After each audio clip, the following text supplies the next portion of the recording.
Hello students, आज की video में हम डिस्कस करेंगे the best Christmas present in the world lesson के comprehension check number 2। Total 5 questions हमने लिए हैं, इनके आंसर्स हम डिस्कस करेंगे रिटर्न फॉर्म में। सभी क्वेश्चंस और उनके आंसर्स आपको आपकी अपनी वेबसाइट परीक्षासफलता.com पर मिल जाएंगे। क्वेश्चन नंबर 1 हमने लिया, who had written the letter to whom and when. पत्र किसने किसको और कब लिखा था। Captain Jim McPherson had written the letter to his wife Mrs McPherson. Mrs McPherson का जो निकनेम था, छोटा नाम या घरेलू नाम जो था, वो कॉनी था, CONNIE। ऑन December 26, 1914, ये जो पत्र था ये जिम मैकफरसन ने, कैप्टन जिम मैकफरसन ने अपनी पत्नी, अपनी वाइफ मिसेस मैकफरसन को लिखा था, जिनका निकनेम कॉनी था। और जिस डेट पे लिखा गया था वो डेट थी 26 दिसंबर 1914। Captain Jim McPherson had written the letter to his wife Mrs McPherson, Connie भी आप लिख सकते हैं, ऑन December 26, 1914। क्वेश्चन नंबर 2 देखिए, why was the letter written and what was the wonderful thing that had happened. पत्र क्यों लिखा गया था और सबसे अद्भुत बात क्या थी जो घटी थी। Answer, the wonderful thing was the friendly gesture shown by the German soldiers during the First World war. प्रथम विश्व युद्ध के दौरान जर्मन सिपाहियों के द्वारा जो दोस्ताना व्यवहार, दोस्ताना रवैया दर्शाया गया था, वो सबसे वंडरफुल थिंग थी, सबसे अद्भुत घटना थी। The wonderful thing was the friendly gesture shown by the German soldiers during the First World War. Question number 3, what jobs did Hans Wolf and Jim McPherson have when they were not soldiers. जब Hans Wolf और Jim McPherson सिपाही नहीं थे तो वो क्या काम किया करते थे।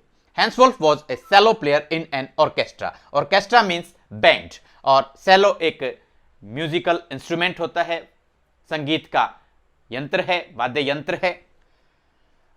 सेलो प्लेयर थे,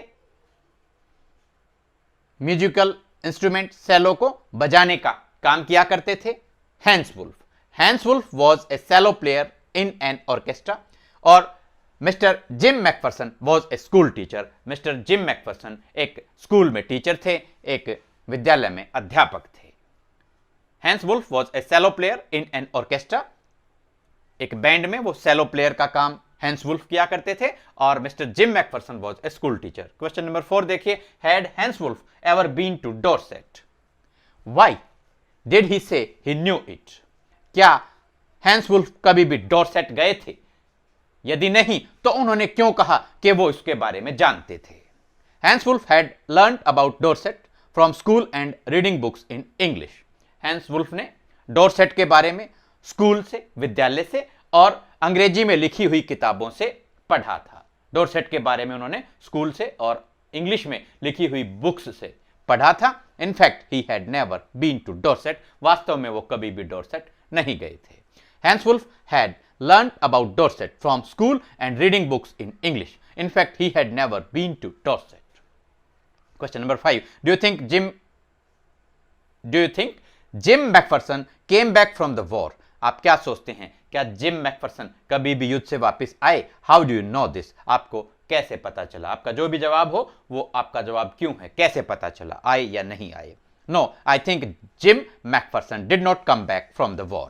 नहीं, मेरा मानना है या मैं सोचता हूं कि जिम मैकफरसन युद्ध से कभी भी वापस नहीं आए। Mrs McPherson was all alone in the house when her house cot fire. क्योंकि देखिए, टेक्स्ट में हमने पढ़ा कि जब मिसेस मैकफरसन के घर में आग लगी तो वह घर में बिल्कुल अकेली थी। The tin box had a written statement, और टिन का जो डब्बा था उस पर लिखा हुआ था, Jim's last letter received on 25 January 1915 to be buried with me when the time comes। के जिम का आखिरी पत्र जो 25 जनवरी 1915 को प्राप्त हुआ, मेरे साथ बरी कर दिया जाए, मेरे साथ इसको दफना दिया जाए जब समय आए। No, I think Jim McPherson did not come back from the war. Mrs. McPherson was all alone in the house when her house caught fire. The tin box had a written statement. Jim's last letter received on 25th January 1915 to be buried with me when the time comes। Students, उम्मीद करते हैं ये सभी questions और उनके answers आपको अच्छे से समझ में आए होंगे। आपके नेक्स्ट लेसन के क्वेश्चन आंसर्स के साथ आपसे फिर होगी मुलाकात। Thanks, have a nice day.